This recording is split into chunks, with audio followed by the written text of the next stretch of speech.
All right. Long story short,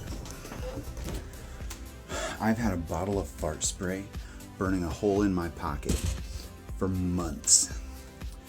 I got it in the summer off TikTok Shop. And I was like, if my brother ever gets inside of a T-Rex costume, I'll be ready. So it's just been sitting in my medicine cabinet for months. And I got home from work and I tried, okay, today was my fast food day. And it's all related, I swear, it all connects. Today was my fast food day. I give myself one day a month where I get fast food. And Chick-fil-A has this like chicken and waffle sandwich. And I really wanted to try it. So I got one and I brought one for my sister. And I get home and I realize that it is Gingerbread House Day. My family had a gingerbread house competition and I had to work. I did not remember that was happening. So I get home and everybody's got gingerbread houses. They're playing board games. All my nieces and nephews are there, and like my sister's boyfriend and his kid. And like it's a whole thing. Everybody's there. So eventually it breaks up. The sandwich was really good, by the way. That was as much as that I needed to say about that. The sandwich was really good.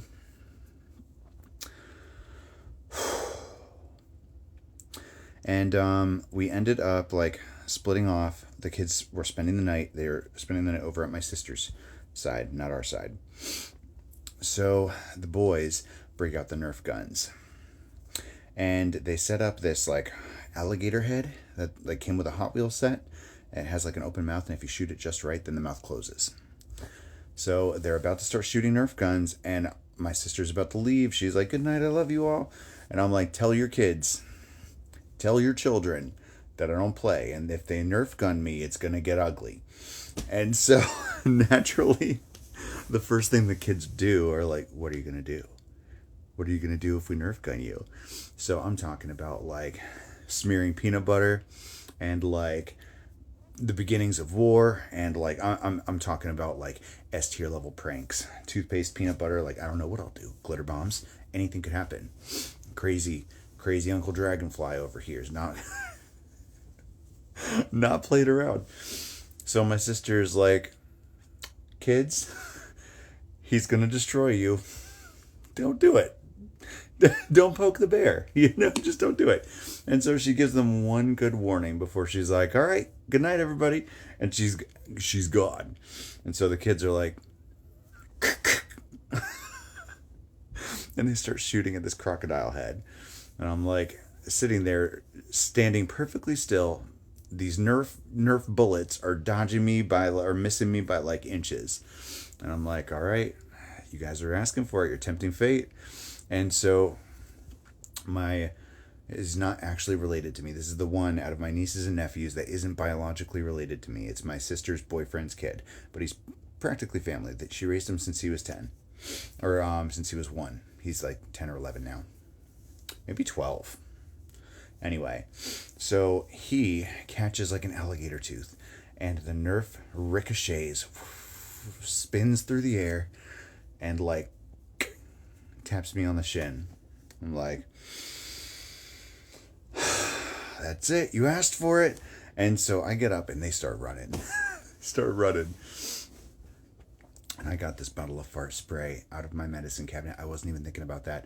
I promised to rub their heads full of peanut butter and put peanut butter all over their eyes. And I don't know what I told them I was going to do a lot of crazy shit with peanut butter because that's what I had on the counter. But I just went straight for the bottle of fart spray.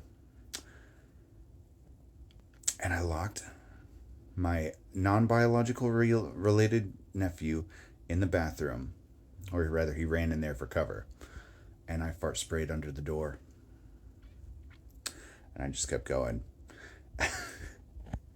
And he didn't realize for the longest time that I was spraying and walking away. He thought I was right outside the door the entire time, so like he didn't think to turn on the fan. He was just chilling in there like, "I can outlast this." And I would come back every couple minutes and be like, "I could do this all day," and spray more fart spray under the door, and then walk away and go talk to my sister on the other side of the house. And like sometimes I would be on my way back over just to check on him, and he'd be like, open the door, and I'd be like, And he'd lock himself back in. And eventually he found like a lavender potpourri spray or citrus potpourri spray and started trying to spritz it. And he like found a towel and rolled it up into a cylinder and put it under the door. And he eventually figured out he could turn the fan on, but he was in there for a long time. And eventually he made a mistake. He opened up the door to try and Nerf gun me real quick before he like pulled it back in, and he thought he closed it all the way, but it didn't quite click. So I had my opening. I just pushed the door open. I sprayed him top to bottom, and I sent him back over to his parents, who then like shoved him immediately into the shower. I don't think his dad's too happy with me. But we have a war now. There's a war. There's planned retaliation. We both think we won this battle. We're gonna have to name the battle. The Battle of Schitt's Creek. I'm thinking. I think that has a ring to it. Battle of Schitt's Creek. It smelled so bad, dude. So bad. I can't even tell you. But we're both planning retaliatory events in the future. And the sweet part, on Christmas in July, when I gave him his key, because I gave all my nieces and nephews a key and a card being like, I love you can open any door in life, blah, blah, blah, blah, blah. Here's your magic key. And at the very bottom, I wrote, family's more than just blood. And tonight, for the first time after our fart spray war at the Battle of Schitt's Creek, he called me uncle. And I'm like, oh, I guess I'm in. All it took was a fucking fart spray battle. Fart spray Nerf guns. I think I was better equipped here, to be honest.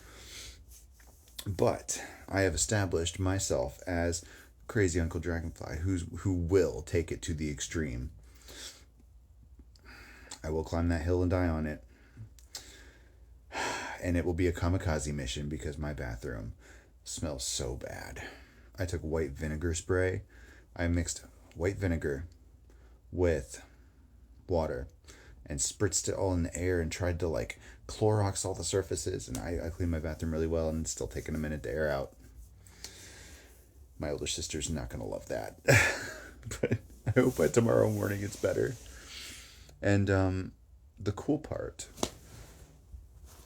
after, they all went to bed, I got to spend some really good quality time with my nieces and nephews. That was really nice. But my oldest niece was crocheting. She was over here a little bit later than the others, and me and her and my little sister all ended up talking about past life regressions and kind of how to tap in, palmistry a little bit, natal charts. We got to explore some of the facets that I haven't really gotten to share with any of my family, because we just don't talk about that kind of stuff. But my niece was fascinated. I had to re-record this part, so I'm not exactly sure where I left off, but I got to go over some of our generational stuff here. My grandmother, for example, displaying gifts on my dad's side. The fact that it runs through my mom's side too, that on our particular side of the family, from the mother's, from her perspective, her mom's side, it goes back at least 3 generations. It wasn't developed in a way that was, used to create a career, but it existed. It's something that is meant to be honed. It's something that is passed down. It's something that she is able to and probably will tap. And I think this is Spirit's way of telling me it's time to get our cards. I think for Christmas this year, I got them all boxed this last year, didn't I? Christmas in July. Maybe this year, it's time for them to have tarot decks. I think I'm probably going to give them a copy of mine. 6 of Wands, 4 of Wands. I think I'm going to give them a copy of my tarot deck. Maybe my siblings too. I'm getting Justice and the Star over and over again. Chariot energy. I think that's it. Well, it'll be expensive, but it'll be worth it. Keep it in the family. Keep it going. I love you guys. Isn't there an old myth about tarot decks needing to be gifted?